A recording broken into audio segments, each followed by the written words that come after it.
What I have is one of them electric blankets or electric heat mats. In the pack itself, I only carry insulation in the main body, really, so that's going to be your sleeping bag and maybe a jumper and a pad. Outside I generally keep the tent, and then side pockets the catering and any other little bits and pieces like your diddies go in the top of the hood here. You're going to get an opinion from someone who's a cold sleeper. So I have bought the air pad.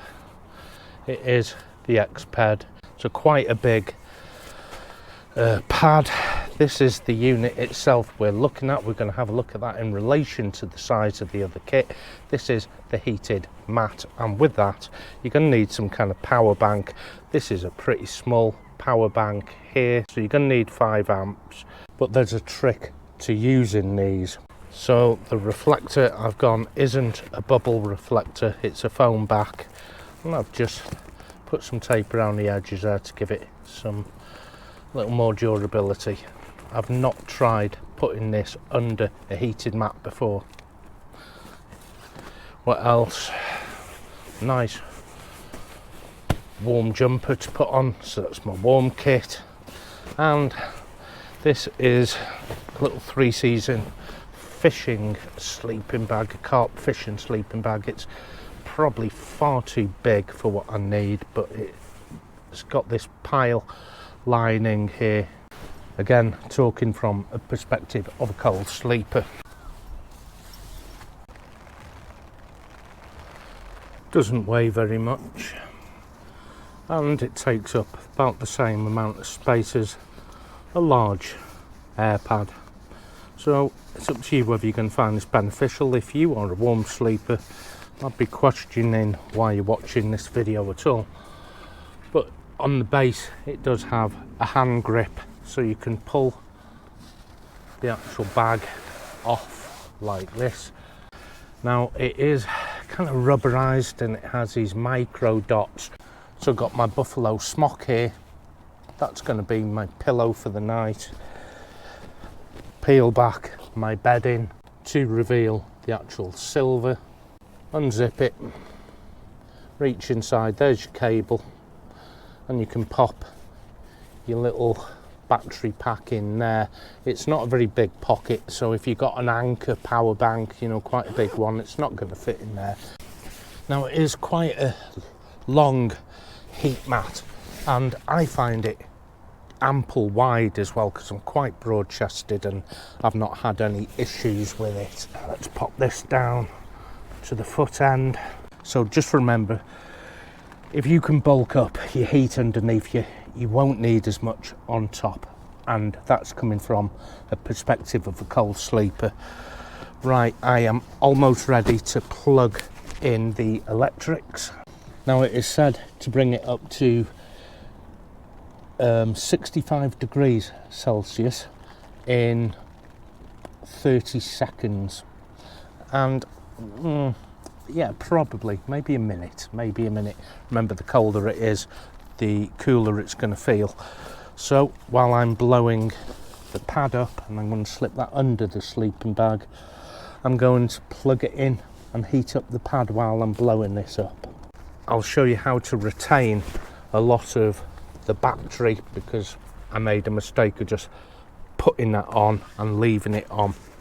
But there's a trick, even a little battery like that, which isn't very powerful, to last all night.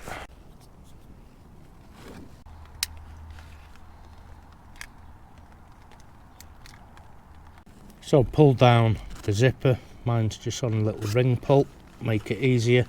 There's a USB, I'm at 54%.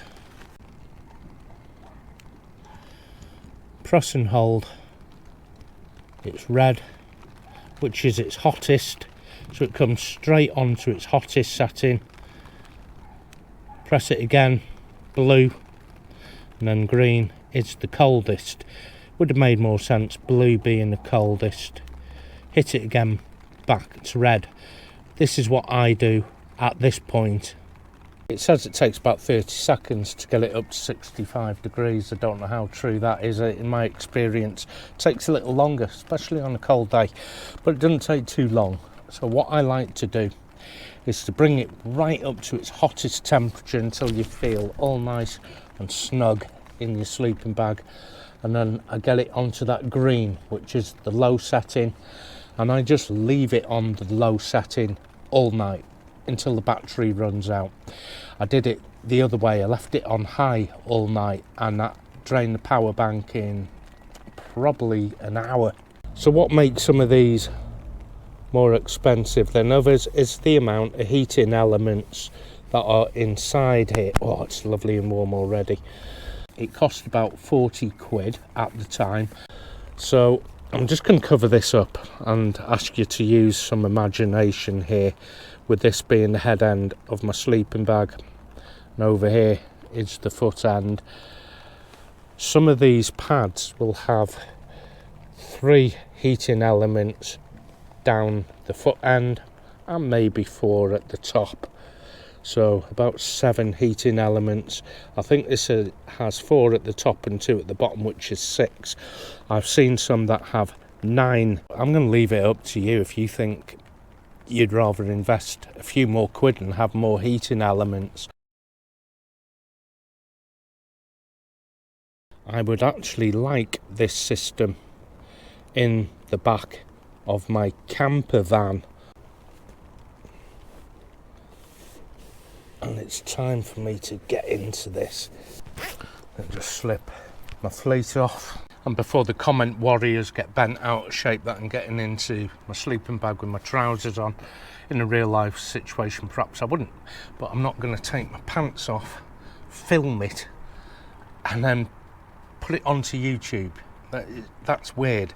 So, because I do get that in the comments, why don't you just strip off and get in your sleeping bag, you'll be warm. I have no intention of filming myself in my underpants and putting it on YouTube. So for those comment warriors, grow a brain.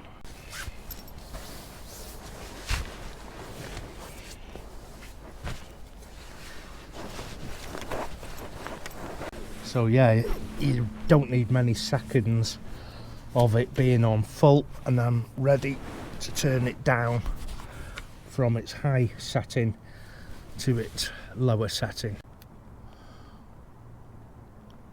So there you go, it's on green, low setting. It's gone from 53% to 47%, heating that up to full. The little reflector I put in underneath the pad is working great. So warm like you won't believe. I don't know what the temperature is now. It's nowhere near freeze point. It's raining, but it's mild. I wished I'd have bought the other blanket with more heating elements down the toe end. That would have been a shrewd move. The heating elements at the top are around the base of the neck, either side of my back. And one in the middle of my back, at the nape of my back, and the other sort of where my feet are. But the heating elements for the feet seem too high up. So what you could do is actually pull the heat mat further down than you'd expect to put it, so it curls around your feet, and I find that works quite well. The heating elements would have been better placed lower down, and I'm not that tall either.